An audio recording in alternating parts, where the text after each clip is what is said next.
अब जैसा कि आपने सुना कि काशी दास जी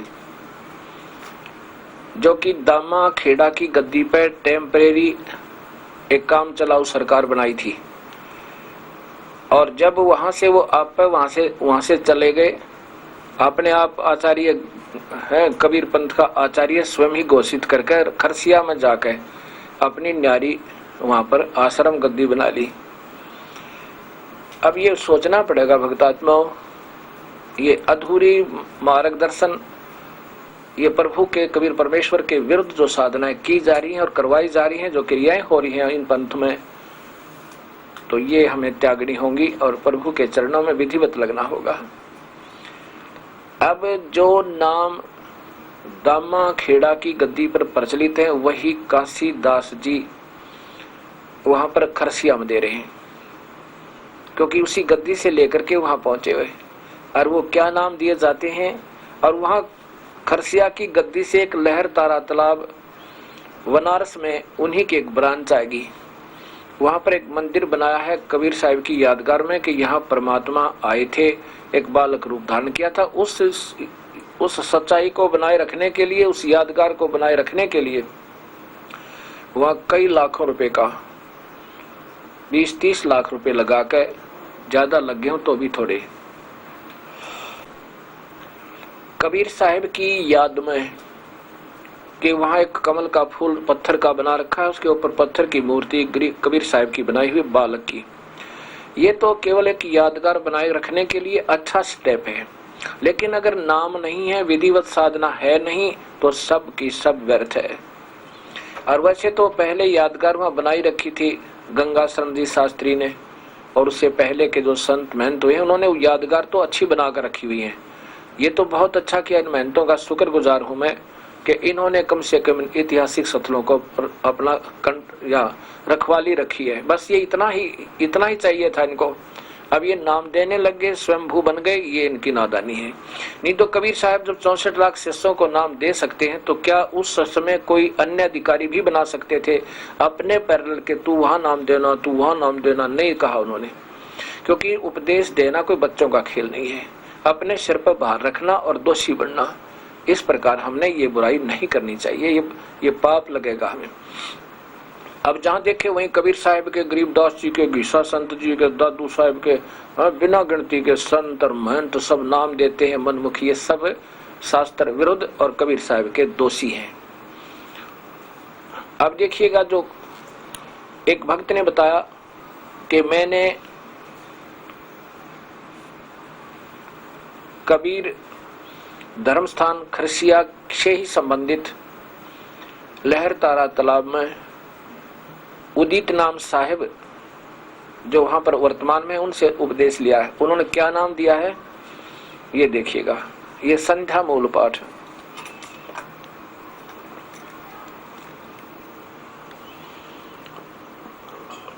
ये संध्या मूल पाठ सतनाम तो लिखा ऊपर, लेकिन ये सतनाम है क्या ये इनको नहीं मालूम। संध्या मूल पाठ, प्रकाशक 1008 पंडित श्री हजूर उदित नाम साहेब आचार्य कबीर पंथ, कबीर धर्म स्थान खरसिया, गुरु पूर्णिमा सन 1996 में ये प्रकाशित है। अब यहाँ से चलकर ये आगे यहाँ दामा खेड़ा में, खरसिया में, लहर तारा तालाब खरसिया से ब्रांच में ये उपदेश दिए जाते हैं। सतनाम तो ऊपर लिख दिया फॉर्मेलिटी। सुकृत की रहनी रहो अजर अमर गो सतनाम, कह कबीर मूल दीक्षा सत शब्द प्रमाण। आधि नाम अजर नाम, अमी नाम, पाताले सब सिंधु नाम, आकाश से अदली निज नाम, यही नाम हंस का काम। खुले कुंजी खुले कपाट, पांजी चढ़े मूल के घाट, भरम भूत का बांधो गोल, कह कबीर यही पांच प्राण 5 नाम के, ले हंसा सतलोक समान। या आरती बता दी नाम की जगह। वो सतनाम 2 अक्षर का है केवल। ये सतनाम जाप नहीं, ये तो उसकी तरफ इशारा है, कोई और मंत्र है। और इसमें वो ये रोज नित्य पाठ करते हैं, इसके अंदर भी वो वर्तमान में विद्यमान है, लेकिन इनकी बुद्धि काल के हाथ है, ये समझ नहीं सकते इसमें सतनाम लिखा। गरीबदास जी ने स्पष्ट लिखा है, क्योंकि गरीबदास जी को कबीर साहब ने सीधा आकर के नाम दिया था वो उन्होंने अपनी वाणी में बिल्कुल प्रमाणित लिखा हुआ है, और वही गरीबदास जी ने आगे अपने परंपराओं में दिया, और वही चलते चलते इस दास के पास मेरे पूज्य गुरुदेव जी के द्वारा मुझे प्राप्त है। और आदेश दिया उस परमेश्वर तो गुरुदेव ने आगे उपदेश देने का।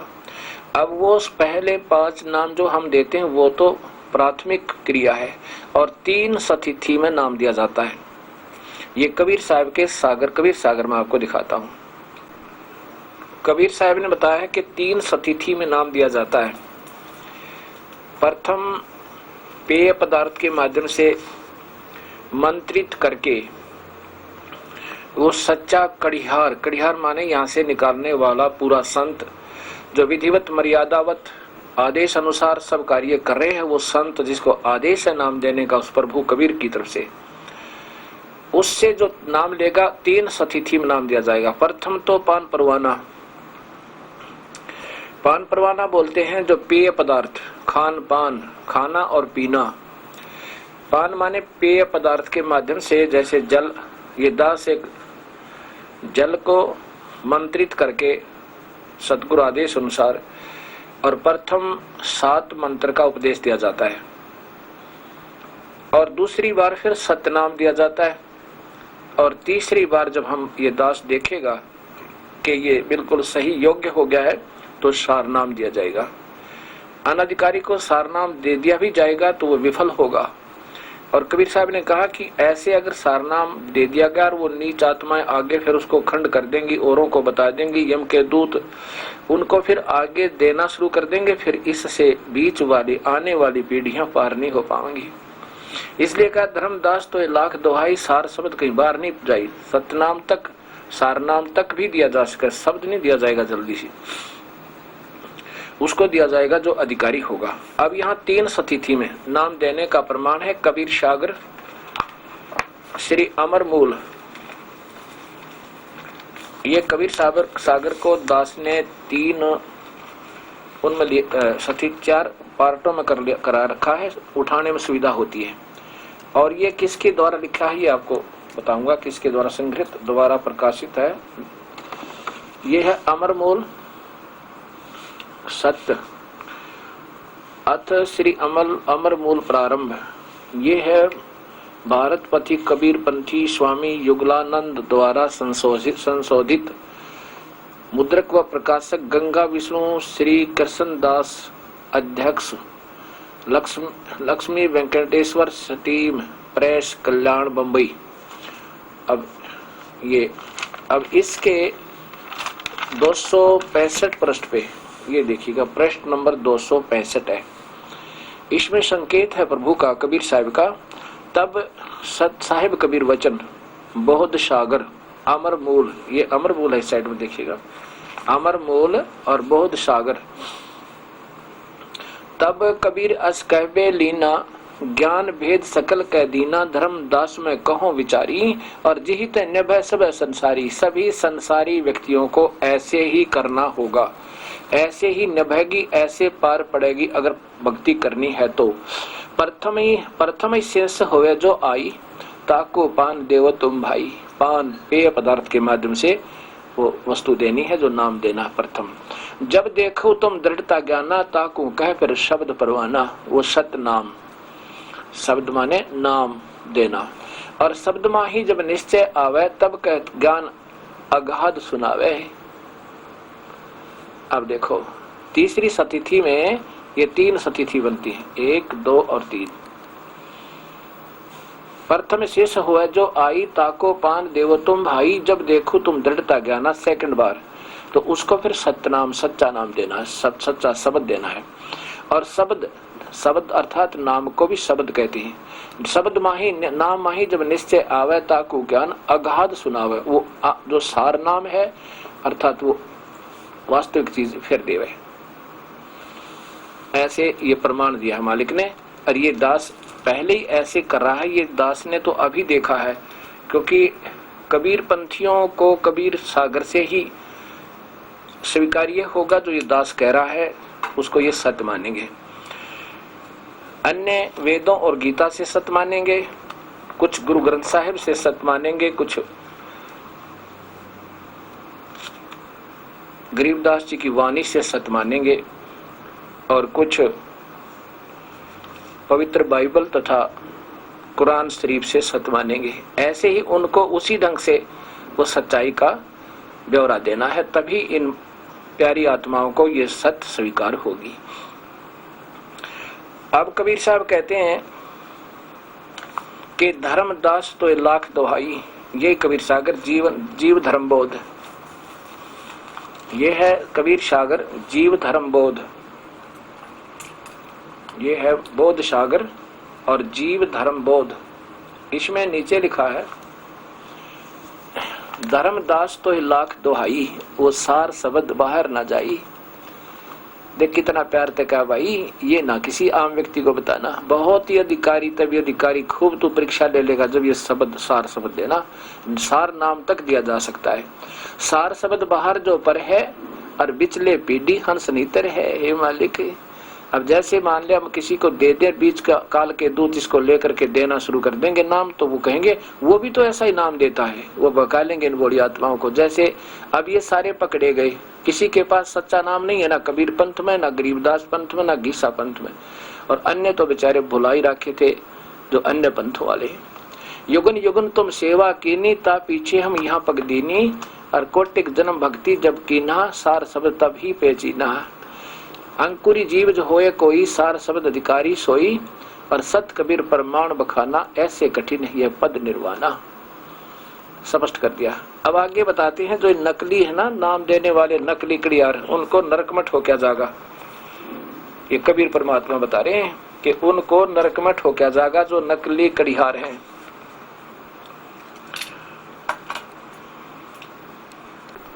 देखिएगा ये कबीर सागर वही जीव धर्मबोध, और प्रश्न नंबर 1964 पे लिखा है, नीचे देखिए,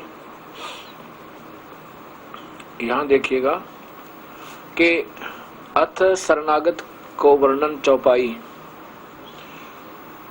सतगुर शरण सकल सुखदाई, ताते जीव सतलोक समाई, साचे गुरु की गहिए शरणा, सोई जीव दुसह दुख हरना, झूठे गुरु से काज न सरही, धोखे जीव ये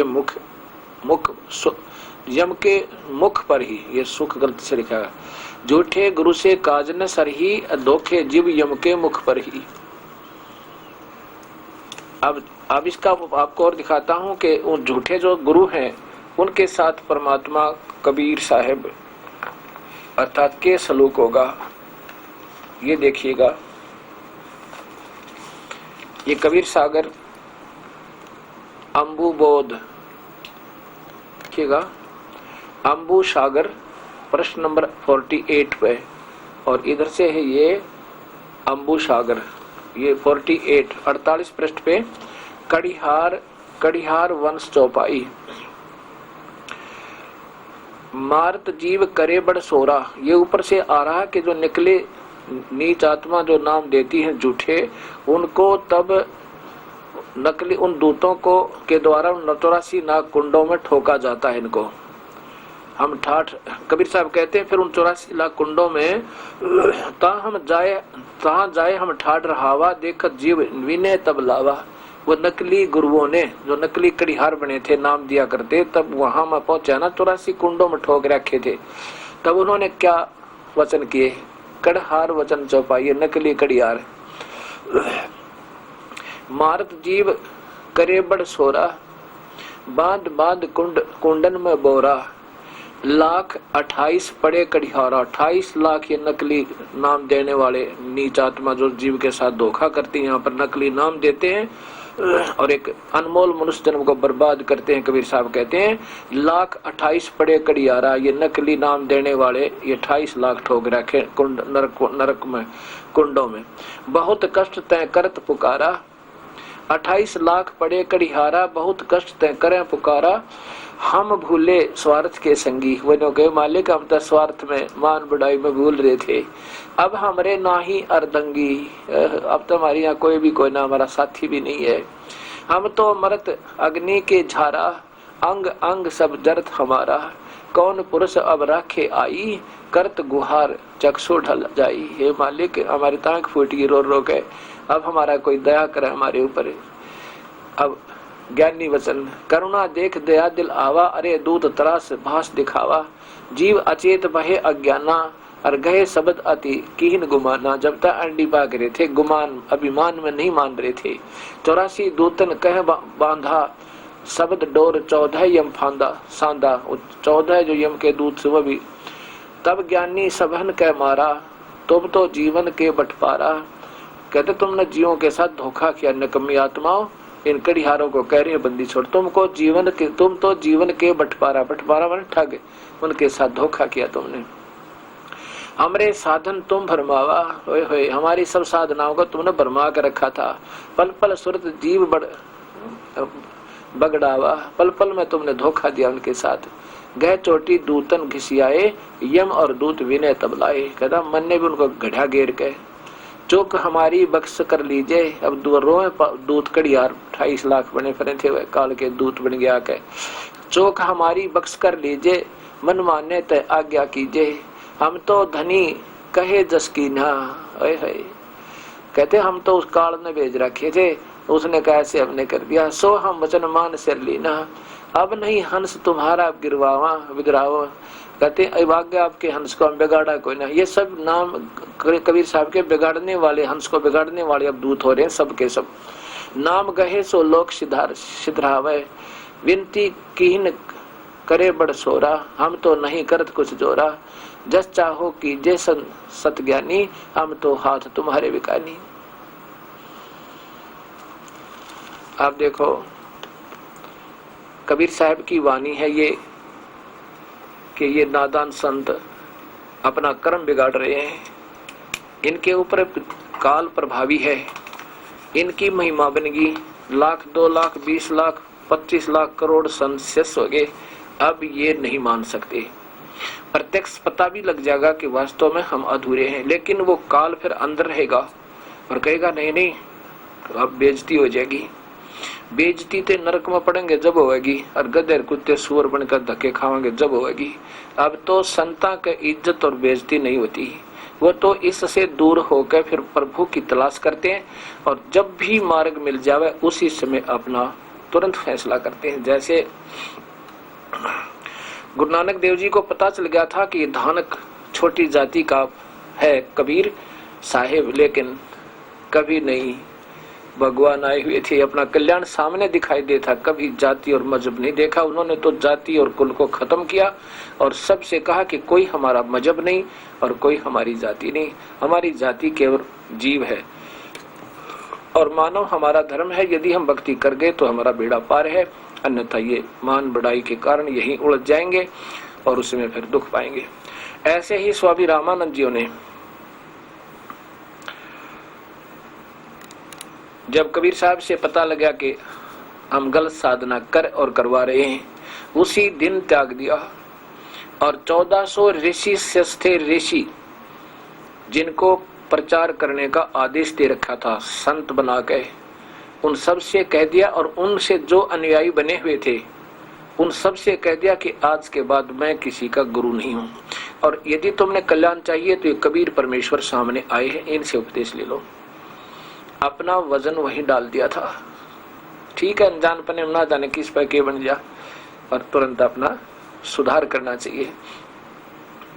पूरे संसार को नाम देने के लिए एक ही संत बहुत है, नाम ही देना है, क्रिया मर्यादा आपने करनी है, और भजन से बात बनेगी, ना मेडिटेशन है ना कोई अन्य क्रिया से, वो तो सहयोगी है इस नाम के। अगर नाम है तो सब कुछ है, नाम नहीं है तो बाकी तो यज्ञ है, यज्ञ का प्रतिफल मुक्ति नहीं है। इसलिए 3 मंत्र का नाम होगा और 3 ही सतिथि में दिया जाता है, ऐसे ये जीव का कल्याण होगा। ये आपके सामने प्रमाण है। ये जगह जगह बड़ी आत्माओं को उलझाए बैठे नादान संत, ये कबीर सागर में लिखा हुआ प्रत्यक्ष। एक समय में कबीर साहब आए थे, अकेले ही नाम देते थे, दूसरा कोई नाम देने वाला था ही नहीं और ना ही आवश्यकता है। वो तो मान बढ़ाई के भूखे, 4 बात सीखी और कबीर साहब की वाणी को कंठस्थ याद किया, या गीता जी को याद किया, या वेदों के श्लोक याद किए, कथाएं सुनाई, मीठी मीठी बात बनाई और दुनिया में प्रभु हो गए। कहते हैं यही बात बिगड़ेगी।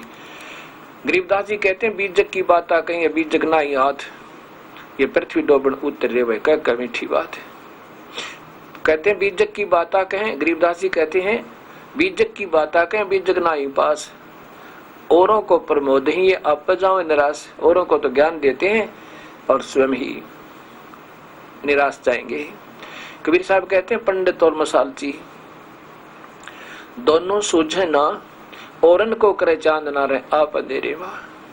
कबीर इस संसार को समझाऊं के बाहरे, पूछ पकड़ के बेड़ की उतरा चाव पारे। भेड़ की पार पूछ पकड़ के, और दरिया से पार होना चाहते हैं, दरिया से पार के लिए नाम रूपी नौका चाहिएगी। अन्य साधनाएं तो भेड़ बकरियां हैं। जैसे ऋग्वेद मंडल नंबर 10 सूक्त नंबर 90 के 1 से 16 नंबर सारे 16 श्लोकों में पूर्ण विवरण है कि ये नादान संत अपनी मनमुखी शास्त्र बना बना के, और कहते हैं नीचे सतर पर गिरते गिरते घोड़े फिर बकरी भेड़ बकरियां पा गए। अर्थात निम्न सतर की साधना को भेड़ बकरियां कहा है सतगुरु ने।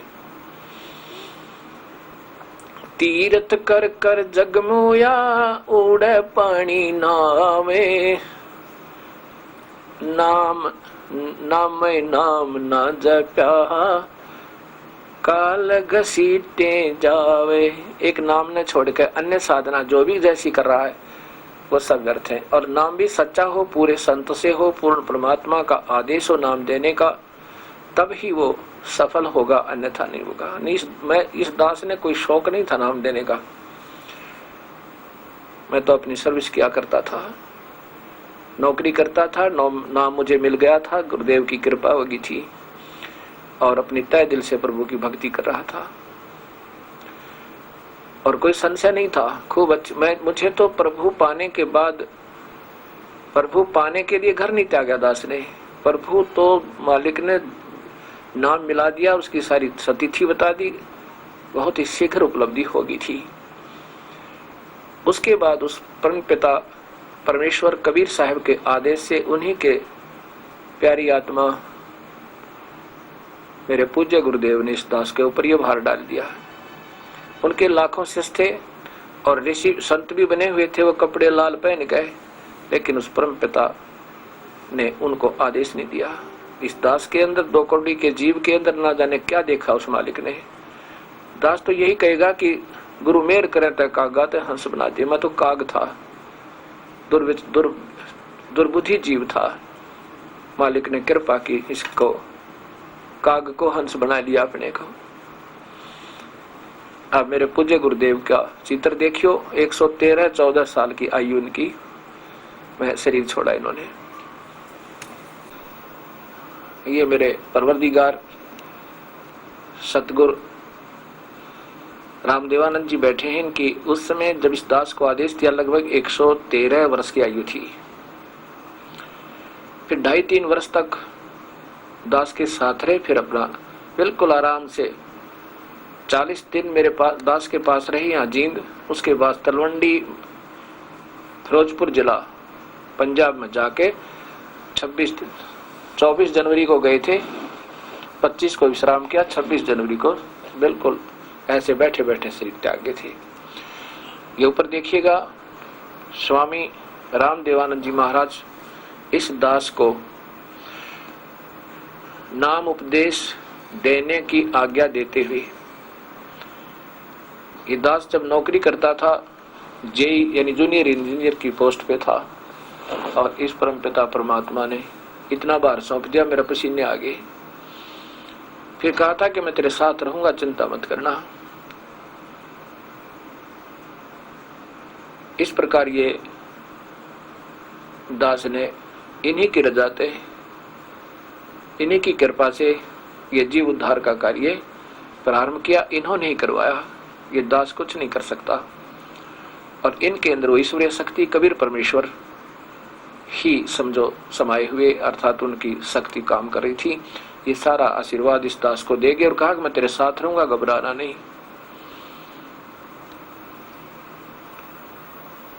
ये सन 1994 का 94 का चित्र है दास का, और गुरुदेव से ने आदेश दिया।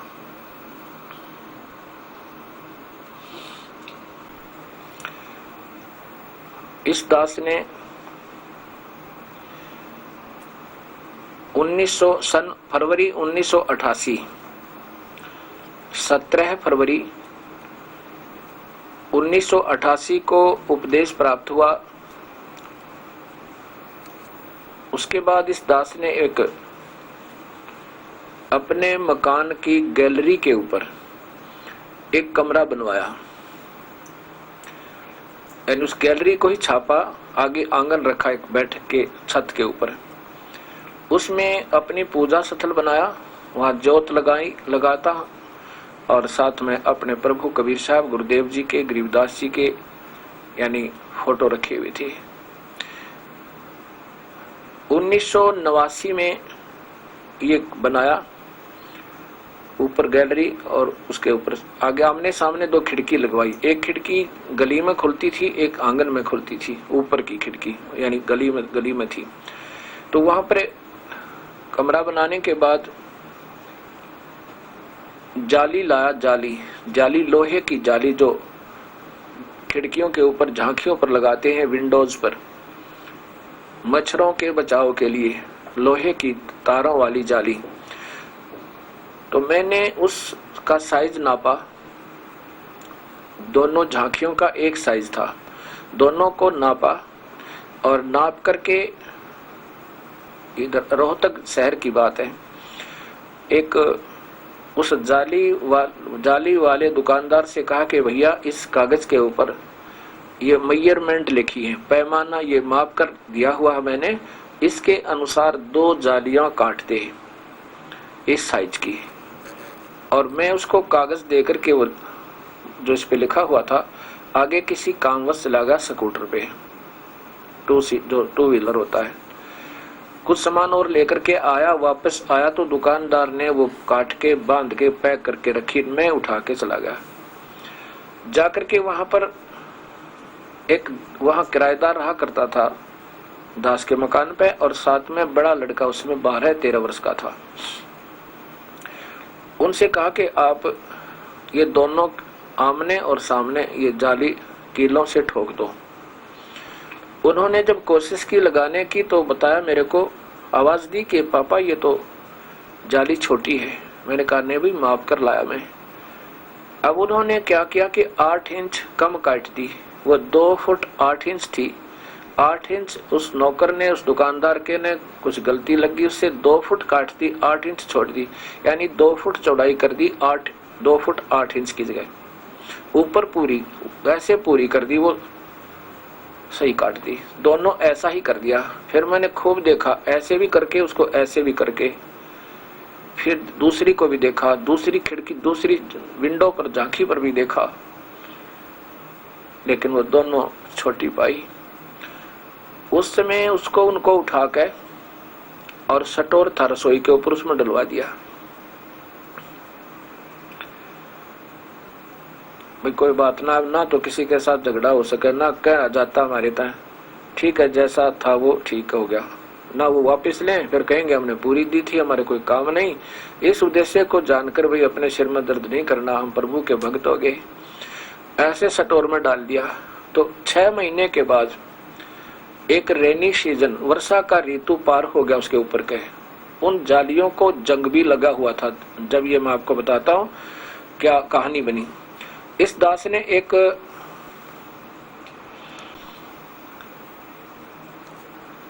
एक बार कुछ नित्य नियम की पुस्तकें बनवाई, छोटी छोटी बनती थी ऐसी, ये गरीबदास जी की वाणी की और कबीर साहब की वाणी की, हम छोटी छोटी पुस्तकें बनवाते हैं जो नित्य पढ़ा जाता सुबह शाम दोपहर को। 2000 बनवाई। उनको लाकर के उस कमरे में जो ऊपर गैलरी पर बनाया था 5.5 बाई 15 फुट का, उसमें एक तख्त डाला हुआ था। उस तख्त के ऊपर लाके रख दी वो 2000 की 2000 ऐसी पुस्तकें। उसकी एक खिड़की का, एक विंडो का डोर, दरवाजा टूटा हुआ था, शीशे का था पूरा का ही पूरा। उसमें से चूहे घुस गए और उन पुस्तकों को काटने लगे। तो मैंने ऊपर जाकर देखा कि 2-3 पुस्तकों को काट रखा। तो फिर मुझे याद आया क्यों ना उन दोनों जालियों को जो छोटी थी ऊपर नीचे करके एक पर लगा दें, तो ये प्रोटेक्शन हो जा।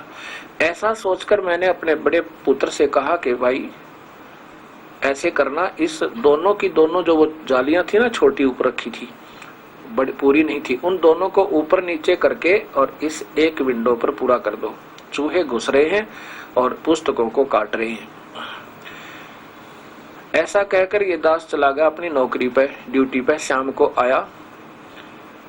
शाम को मैं आया जब एक जाली तो वहीं नीचे पड़ी थी उस विंडो के नीचे, और एक चौबारे वाली विंडो पर पूरी खिड़की पर एक ही जाली लगी हुई थी और कुछ थोड़ी सी फालतू भी थी। जिधर से छोटी थी उधर से ही पूरी होकर के भी और भी 2-3 इंच 4 इंच और ज्यादा थी। बाकी 3 साइड से बिल्कुल ओके थी, फुल साइज की। मैं आया, मैं हैरान रह गया कि जाली तो खैर लगा दी है परंतु दोनों नहीं लगाई, एक नीचे पड़ी है। मैंने उस लड़के की मम्मी से कहा क्या ये जाली को बदलवा लाया क्या लड़का? वो कहने लगी नहीं, वो तो कहाँ का बदलवा था, तो आप कहकर गए थे। उसके बाद मैंने भी 20 बार कहा भाई तेरा पापा आएगा और तुझे गुस्सा होएगा, तू इसको लगवा दे उस किराएदार को साथ बुला के। मैं सुबह की कह रही थी, उसको पता लगा ना कि आने वाले हैं, अभी 2 मिनट 5 मिनट पहले 10 मिनट पहले वो लगा करके दोनों के दोनों और गए हैं। अभी मैंने सटोर से उतार कर उनको यहाँ डाली थी और ये एक तो अभी यहीं पड़ी है, मैं इसको उठाकर रखने वाली थी। मेरे एकदम चक्कर आने को होगा, पसीने आ गए कि वही जाली हो ही नहीं सकती। मैंने कहा वो लड़का कहाँ? वीरेंद्र नाम उस लड़के का। वो कहने लगी वो यहीं खेल रहा बाहर बच्चों में। मैंने उसको बुलवाया। मैंने उसको कहा भाई बेटा मेरे सिर पे हाथ रख पहले तक, मैं झूठ नहीं बोलूंगा। वो कहने लगा क्या बात पापा? भाई ये बात बता, तू कबीर साहब की कसम खा, अब झूठ नहीं बोलूंगा। कहने लगा क्या बात है कि ये जाली तू बदलवा कर लाया है क्या? नहीं, ये तो मेरी मम्मी ने स्टोर से उतारी और यहाँ डाल दी थी और इन्होंने कई बार कहा था, मैं ऐसे ध्यान नहीं रहा। और अभी अनिल नाम है उस किराएदार का, उसने और मैंने अभी लगाई है। ये तो एक ही जाली है, वही जाली है पुराने वाली। तब मैंने उसको याद दिला कि छोटी नहीं थी जो उस दिन तुम लगा रही थी। तब वो कहता हाँ छोटी थी। तो इतने में वो किराएदार भी आ गया ये चर्चा सुनकर। तब उससे भी कहा कि ये तो छोटी थी दोनों की दोनों। वो कहता हाँ जी ये तो छोटी थी, पता नहीं क्या हो गया, ये तो वही अभी आंटी ने उतार के नीचे डाली थी और हमने दोनों ने लगाई है और एक तो अभी यहीं पड़ी है। मैंने कहा दूसरी और लगाओ। तो उस लड़के ने कहा मैं कसम खाता हूँ कबीर परमात्मा की पापा मैं और नहीं लाया। ना वो बच्चा नादान कौन कहाँ बदला, मेरे से नहीं बदला, वो दुकानदार उससे बदला कौन था। उस दिन के बाद इस दास का जीवन बदल गया। अभी तक तो कोई कहता था कि द्रौपदी की साड़ी नहीं बड़ी थी, वैसे भगवान ने कह दिया होगा, धमका दिए होंगे। कोई कहता था ऐसे नहीं हो सकता, तो हम मान लेते थे कोई बात नहीं, क्योंकि फिर भी श्रद्धा प्रभु में जरूर थी। चाहे बड़ी थी ना बड़ी थी, पर प्रभु अवश्य है, जो शक्ति है कुछ कर सकता है, सब कुछ कर सकता है, इतना हृदय से नहीं हट पाओ था। उस दिन के बाद इस दास का जीवन बदल गया। अब कोई ये कहे कि परमात्मा इस पृथ्वी को 1 मिनट में समाप्त कर दे और सब जीवों को खत्म कर दे और दूसरी सेकंड में एज इट इज सतिथि कर दे, सबके ज्यों के तो परिवार बना दे, तो भी कोई दिक्कत नहीं। वो कबीर परमात्मा सब कुछ कर सकता है। अब तो ये संशय खत्म हो गया, ऐसा नहीं वैसा नहीं कैसा नहीं वैसा नहीं हो सकता, ये तो मतलब ही नहीं। प्रभु जो चाहे सो कर सकता है, ये कबीर परमेश्वर है। उसके बाद इस दास ने डंडोरा पीटना शुरू किया और कसम खा खा के अपने बच्चों की और सब कसम खा खा के दुनिया यहाँ के भक्तों का ये विश्वास दिला के पूर्ण परमात्मा है। उससे पहले हमें कोई भी मिलता था, जैसे आर्य समाज का इधर काफी बोलबाला रहा है, और ठीक है, उनकी जितनी क्रियाएं थी बहुत अच्छी थी। बीड़ी शराब मांस तम्बाकू से बुराई रहित किया करते थे, देवी देवताओं की पूजा से बंद कराते थे और कहते थे मंदिर में भगवान नहीं है तो मुझे दुख होता था, क्योंकि हम उन गुरुओं पर आधारित थे जो मंदिर में और मूर्ति में भगवान बताया करते थे। ये महसूस होता था कि ये तो गलत कह रहे हैं, मंदिर में क्या भगवान नहीं, लेकिन हम स्वयं अधूरे थे। उसके बाद कोई फिर मिलते थे, भगवान ऐसा नहीं कर सकता, फिर भी उनके विचारों को स्वीकार करते थे और वो कहते थे प्रभु ऐसे नहीं कर सकता, द्रौपदी की साड़ी नहीं बढ़ा सकता, नरसी की हुंडी नहीं ले सकता। ठीक है, वो हमने तो बिल्कुल ज्ञान ही नहीं था। उन आर्य समाज जी वाले विचारों के व्यक्तियों से, बुजुर्गों से हम सुनते थे, सहमत हो जाते थे, लेकिन क्रिया फिर भी अपने हिसाब से मानते थे कि परमात्मा कोई न कोई है, जरूर शक्ति है। और मन में ये भी रहता था कि भगवान ने साड़ी बुढ़ा दी द्रौपदी की। उससे उसी दौरान हमारे किराए पर एक, इस दास के मकान के किराए पर एक आर्य समाज से संबंधित और आर्य समाज का बहुत अच्छा, मतलब अच्छी तरह अपने आप को मानता था कि मैं बहुत पढ़ा सत्यार्थ प्रकाश को और उसमें जो है बिल्कुल सत्य है। उनसे हमारी एक बहुत अच्छी वार्ता हुआ करती थी। दास ने जब नाम ले लिया था और उनसे बहुत प्यार से बात करते थे, बड़ी अच्छी नेक आत्मा के, बहुत अच्छी आत्मा, विनम्र। और वो बताते थे, मैं सुनता रहता था। वह कहते थे ऐसा नहीं हो सकता, साड़ी नहीं बढ़ा करती। हम सोच लेते थे नहीं बढ़ती होगी, फिर भी प्रभु की चर्चा तो अच्छी ही होती है। यह तक मैं सीमित होकर उनके साथ बहुत प्यार से रहती थी। जिस दिन के बाद ये घटना घटी, उसके एक हफ्ते के बाद वो मुझे मिला। कभी तो मैं ड्यूटी पे चला जाता, कभी वो नहीं आता, एक आध दिन ऐसे हमारा 5-6 दिन का डिफरेंस हो गया, नहीं तो मैं उसी दिन बात करता उनसे। वो मुझे मिला तो मैंने फिर बुलाया कमरे पर आदर के साथ ही हमारी बैठक थी। वो अंदर कमरे में रहा करते थे। मैंने कहा एक बार, वो अध्यापक थे, प्राइमरी क्लास के हेड मास्टर थे। तो मैंने कहा मास्टर जी एक बात बताओ, क्या आप मानते हो कि द्रौपदी की साड़ी बढ़ गई? कहने लगा बिल्कुल नहीं, ये तो हो ही नहीं सकता, परमात्मा को ऐसी अनहोनी थोड़ी कर सकता है।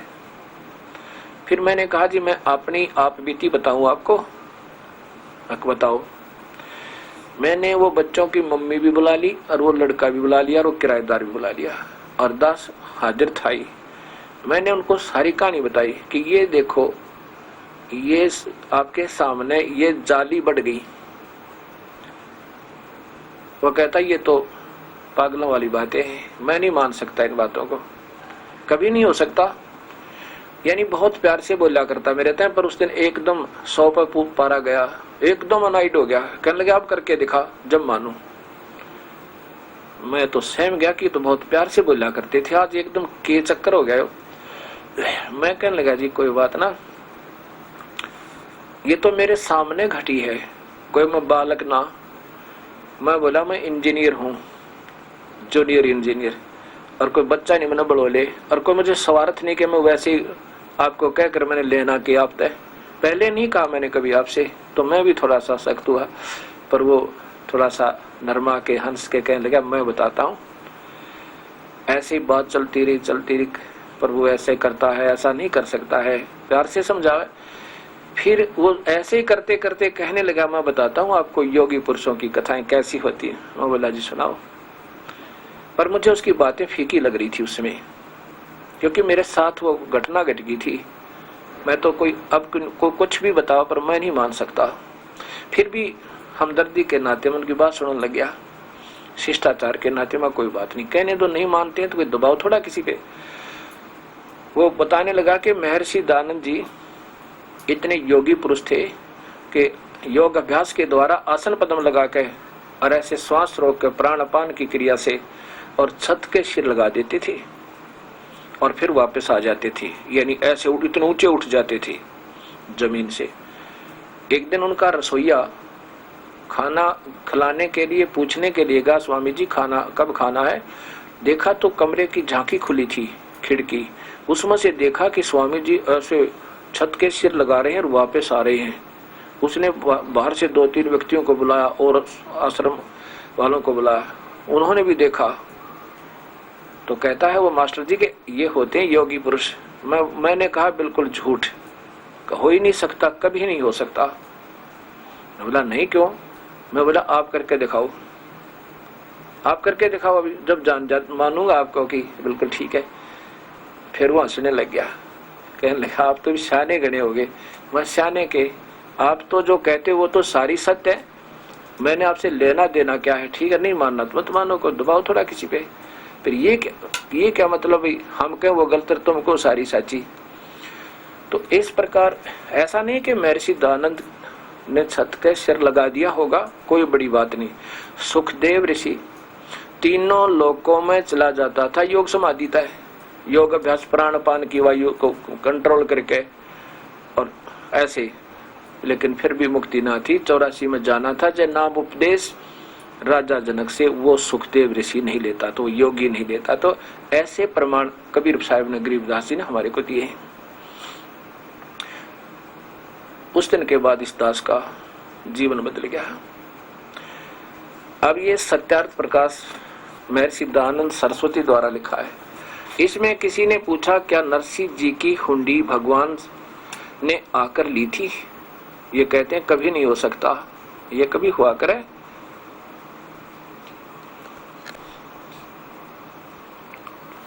ये सत्यार्थ प्रकाश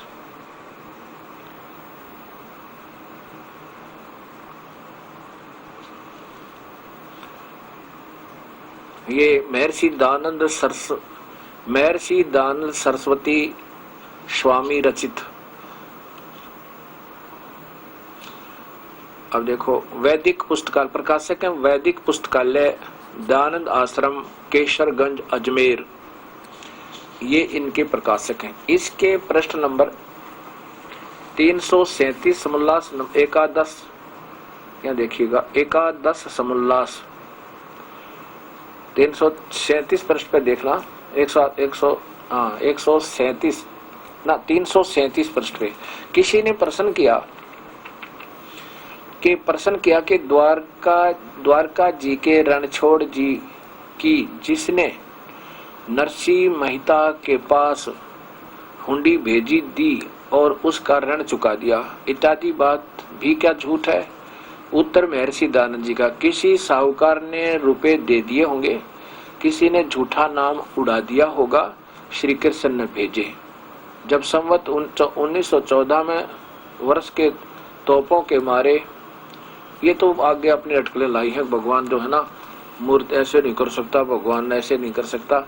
अगर नहीं, इनका भाव ये है कहने का कि नहीं कर सकता, नहीं ली थी, नहीं हुंडी भेजी, ये तो किसी साहूकार ने पैसे दे दिए होंगे और कह दिए श्री कृष्ण ने भेजे, ऐसा नहीं, ये मानते हैं। अब ये दास बताता है, क्योंकि गरीबदास जी महाराज ने बिल्कुल निर्णायक ज्ञान दिया, सत्य दिया है। गरीबदास जी कहते हैं रोटी 4 बारिया गाली और नरसिंह जी की हुंडी जाली। हुंडी क्या होता है? हुंडी समझो एक ड्राफ्ट होता है, ड्राफ्ट, आजकल ड्राफ्ट बनता है। उस समय गवर्नमेंट की तरफ से उनकी पूंजी को देखकर, उनका साहूकारा देखकर, उनकी संपत्ति का हिसाब लगाकर नवाब लोग, राजा लोग प्रत्येक शहर में 1 या 2 हुंडी देने के लिए अलाउड कर दिया करते थे। उनको प्रमाणित सर्टिफिकेट दे देता था राजा कि ये हुंडी दे सकता है, लिख सकता है। कैसे? जैसे किसी ने यात्री दूर जाना है किसी विदेश में और वहां 100-200 रुपए चांदी के रुपए होते थे पहले, उसको ले जाना बड़ा मुश्किल हो जाता था और अलग दिखाई देते थे, रास्ते में चोर चार उनको ठग लेते थे, छीन लेते थे। इसलिए ये सिस्टम चला था कि एक सेठ के उस शहर में उस प्रमाणित हुंडी देने वाले को कि वहां जमा करा दो, उससे उसकी सर्टिफिकेट कागज, उनके कोड वर्ड दस्तक होते थे, वो ले जाओ और आगे जाके जिस नाम से वो बनाई जाती है उस सेठ से वो पैसे वहां ले लो उतने, ऐसे एज ए ड्राफ्ट समझो। नरसिंह जी बहुत बड़े सेठ हुआ करते थे पहले, उनकी हुंडी चला करती थी। उनके संतान नहीं थी, केवल एक पुत्री थी, उसकी शादी कर दी थी, फिर कोई बालक नहीं था। भगवान ने आकर के उसको समझाया, काफी लंबी कहानी है, इतना नहीं बताना चाहूंगा मैं। बहुत अच्छी तरह ज्ञान दिया और फिर उसको एक झटका दिया कि ये संपत्ति नरसी तेरी नहीं है और तेरे ना कोई संतान है, तो इसके ऊपर सर्प बना बैठा है माया के, तेरे जान की झाड़ बनेगी और तू इस 84 में जाएगा, सर्प बनेगा। या तो इस माया को लूटी हुई दुनिया की इकट्ठी की हुई इसको भंडारा कर दे। नरसी नहीं माना था तो प्रभु ने एक लीला की थी। एक दिन स्वयं ही नकली नरसी बन करके उनके, जब नरसी घूमने गया था, कोई लंबी कहानी है पर शॉर्ट में बता रहा हूं। तो कभी वो परमात्मा जो है, क्योंकि वो भगवान विष्णु कृष्ण जी के उपासक थे, अब यही कहना पड़ेगा कि श्री कृष्ण आए, लेकिन वास्तव में कबीर परमेश्वर ही सबके कार्य सारता है। गीता जी के 15वें अध्याय के 17वें श्लोक में लिखा है कि वास्तव में परमात्मा तो कोई और ही है, उत्तम पुरुष तो अन्य है, जो तीनों लोकों में प्रवेश करके सबका धारण पोषण करता है, और वही परमात्मा अविनाशी परमेश्वर इस नाम से जाना जाता है। अर्थात सबके कर्माधार पर वही करता है और निमित्त जिसकी वो उपासक है, जिसमें श्रद्धा रखता है, उसी के निमित्त उसी की महिमा बढ़ा जाता है। अब हम यही चलेंगे सोच करके श्री कृष्ण जी ने सब किया, ऐसा ही सोचकर चलना पड़ेगा। तो मान लिए भगवान श्री कृष्ण नरसी जी का रूप बनाकर नरसी के महल में पहुंच गए और वहां जाकर कह दिया कि एक नकली नरसी आएगा मेरा रूप बनाकर, उसको भगा देना, वो ठग है, उसकी पहले से स्कीम थी। कोई लंबी कहानी है पर शॉर्ट में बता रहा हूं। उन पहरेदारों ने, उसके रखवालों ने ऐसा ही किया कि तू चला जा, हमारे सेठ ने पहले ही बता दिया था कि तू नकली है। उसको घर से बाहर कर दिया। उस नरसी ने मुकदमा कर दिया कोर्ट में कि एक नकली नरसी आकर मेरी संपत्ति को मेरे स्वरूप में है और हड़पना चाहता है। उसके लिए कोर्ट ने दोनों को बुला लिया, बारी बारी उनकी बही जो रखी थी बही पूछा, असली नरसी से पूछा कि इसमें बता कोई प्रमाण ये सिद्ध करें कि तू असली है या नकली है। तो एक दो बातें याद थी, वो बता दी नरसी, जो ओरिजिनल नरसी ने, और वो बाहर कर दिया। वो जो डुप्लीकेट नरसी था भगवान, वो बुला लिया। उस भगवान ने कहते हैं सारी ही बही को पढ़कर सुना दिया, जो से प्रश्न खोला मजिस्ट्रेट उसी ने सुना दे। तो नकली तो असली सिद्ध कर दिया और असली को नकली कर दिया गवर्नमेंट ने, और नरसी बाहर बैठकर रो रहा है। तब वो परमात्मा वहां पहुंचा कि नरसी बोली, संपत्ति तेरी थी या मेरी थी, अब क्या करेगा तू? अब क्या करूंगा मैं कि कहीं डूब कर मरूंगा, और क्या करूंगा, भूखा मरूंगा, काम में कर नहीं सकता और बूढ़ा हो गया। तब भगवान ने कहा कि नादान, यह तेरी संपत्ति नहीं थी, ये तो पहले भी मेरी थी और आज भी मेरी है। तू तो सूखा इसके ऊपर अपना नरक भोग रहा था, इसको अपने आप अपनी मान रहा था, तेरी नहीं थी। मान लीजिए तेरी मृत्यु हो जाती, क्या तेरी थी? और नादान, ये जीवन खो दिया, इस संपत्ति के ऊपर तू आसक्त रहेगा और ये तुझे वापस फिर यही जन्म 84 में आना पड़ेगा। ये तूने दुनिया को कोई ब्याज लेकर, किसी तो कुछ लेकर और कंजूस दान किया नहीं, अब इसको लगा दे भंडारे में तो तुझे दे सकता हूं, तेरा पाप मुक्त हो जाएगा, और नहीं तो नहीं मिलेगी। अब उसके भाग उदय हो गए और प्रत्यक्ष देख लिया कि तू जाना है तेरे से। फिर ज्ञान भी हो गया, प्रभु ने उसको सतमार्ग बताया, उपदेश की विधि बताई, और फिर उसने सारी की सारी संपत्ति का भंडारा कर दिया। उसके बाद उसकी लड़की की देवती का ब्याह हुआ, उसमें परमात्मा ने स्वयं गढ़वाड़ा बन के उस नरसी का और भात भरा। ये सारे काम, ये सब सत्य हैं, बिल्कुल नहीं असत्य। परमात्मा ने ऐसा भंडारा, ऐसा भात भर दिया, कहते हैं आसमान से चांदी के रुपये बरसने लगे और न जाने कितना धन और कपड़े और सब कुछ ला के दे दिया।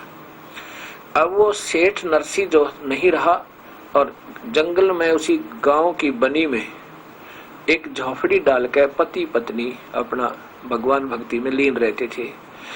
एक दिन कोई 4 महात्मा साधु भक्तात्मा, उन्होंने द्वारका जाना था और उनके पास 500 रुपए थे चांदी के। उन्होंने सोचा रास्ते में ना जाने कोई ठग है, कोई डाकू हम इससे छीन ले, हुंडी बनवा लेते हैं। इसके लिए गांव नगर में जब पहुंचे, उन्होंने पूछा भी यहाँ कोई सेठ है जो हुंडी बना सके। अब मजाक कर दिया गांव वालों ने कि नरसी बहुत बड़ा सेठ है। वो कहाँ है कि वो अब जंगल में रहता है साधु टाइप में, लेकिन उसके पास बहुत धन है और अब वो नखरे करता है। वो जानबूझ के कहता है कि मैं अब हुंडी नहीं बना सकता, मैं कंगाल हो गया हूँ। वो ज्यादा धन है ना उसके पास, इसलिए नखरे करता है।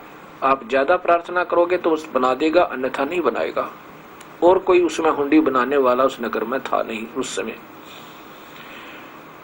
अब वो पहुंचे वहां पर उस महात्मा नरसिंह जी के पास। नरसिंह जी से प्रार्थना की कि सेठ जी, हम द्वारका जाना है और ये 500 रुपये लो और हमारी हुंडी बना दो, हमारा ड्राफ्ट बना दो। नरसिंह कहने लगा, महात्मा जी अब मैं साहूकार नहीं रहा, मेरी हुंडी कैंसिल है, मैं नहीं बना सकता, मैं तो कंगाल हो गया हूँ। वो महात्मा नाराज हो गए, कहने के तू तो भाई नखरे कर रहा है। ठीक ही गांव वाले कह रहे थे कि अब तेरे पास धन ज्यादा हो गया है, तू संतों का भी अनादर करता है। और ऐसे बहुत नाराज हो गए। तब नरसिंह ने सोचा कि इनको तो किसी ने बहका दिया है, मजाक किया मेरे भगवान का। कहने लगा, ठीक है बैठ जाओ महात्मा जी, अभी बनाता हूँ।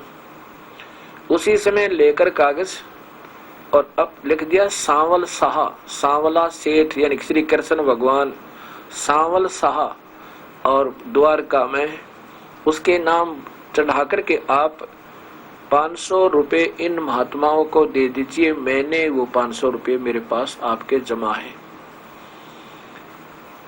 अब वो 500 रुपये का वो ड्राफ्ट अर्थात हुंडी लेकर साधु चल पड़े, द्वारका को प्रस्थान किया।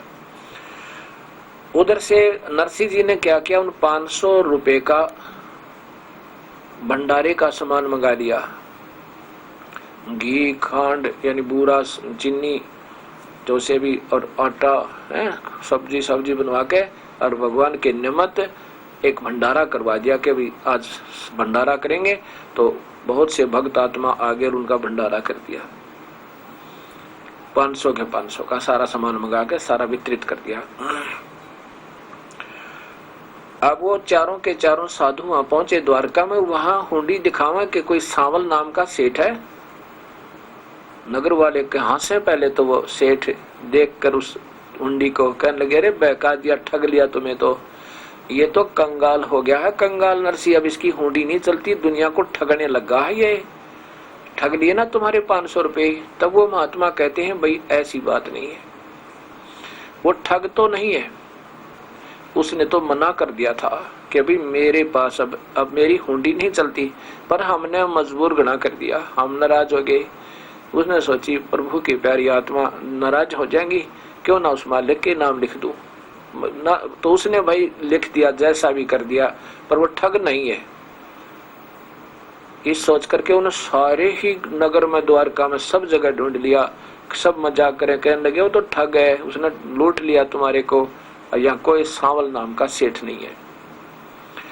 अब चारों महात्मा जाकर द्वारका से बाहर बैठ गए और कहते हैं, प्रभु ये क्या लीला तेरी, ठीक है आपको ऐसा ही मर्जी थी आपकी, आपके चरणों में पड़े हैं, कैसे रखो।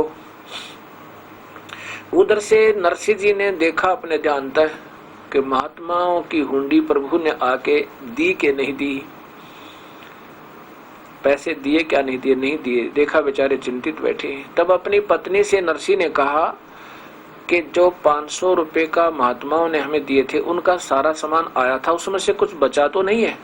उसकी पत्नी ने कहा कि कुछ आटा बचा है, जो रोटी पौने के लिए पलोथन होता है, एक सूखा आटा रखा करते थे रोटी पोते समय, उसमें ऐसे डाल करके उसको, और फिर वो हाथों से ना लगे, ऐसे पलोथन बोलते हैं, वो थोड़ा सा आटा वो बचा है। नरसिंह जी ने कहा कि इसमें डालकर नमक और रोटी बना, कितनी बने, 4 रोटी बनी। इतने में वो कबीर परमेश्वर एक साधु रूप बनाकर, वो एक राह चलते का रूप बनाकर, और कहा भाई कोई है, भूख लगी है। तो बड़े खुश हुए कि भगवान आ गए, राह चलता आ गया, भगवान ने देख कितना जल्दी भेज दिया, साधु दिखे और वो रोटी खवा दी, 4 रोटी खा ली, 4 रोटियां बनी उसकी, रोटी 4 भारिया घाली, भारिया माने पत्नी, और फिर नरसिंह जी की हुंडी जाली। उसी समय वो परमेश्वर वहां द्वारका में प्रकट हुए। गरीबदास जी ने बड़ा सुंदर चित्रण किया है कि ऐसे बड़ी सी पाग सिर पे और दोहरा धोती और कलम टांग रखी कानों में और काख में बही और कहता है भाई वहां उन संतों के पास पहुंच गया प्रभु और कहने लगा भाई कैसे बैठे हो, क्या नाम है तुम्हारा? जी कैसे बैठे हैं सेठ जी, हमारे साथ तो धोखा हो गया। धोखा भी नहीं कह सकते, रजा प्रभु की कहेंगे हम तो।